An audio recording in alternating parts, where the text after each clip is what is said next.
Hello hi नमस्कार ओडिशार सबु सिने प्रेमी भाई और भौणी मानू आम ओडिया सिनेमा चैनल को स्वागत करुच्ची। अभी मजा आएगा ना भिड़ो।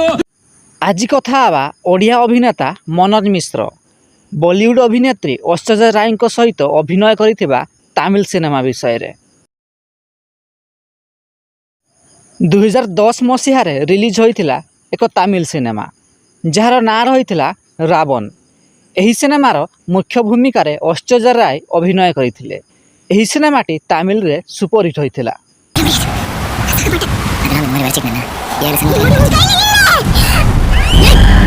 एही सिनेमा रे ऐश्वर्या राय व्यतीत ओडिया अभिनेता मनोज मिश्र एक छोटिया चरित्र रे अभिनय करथिले।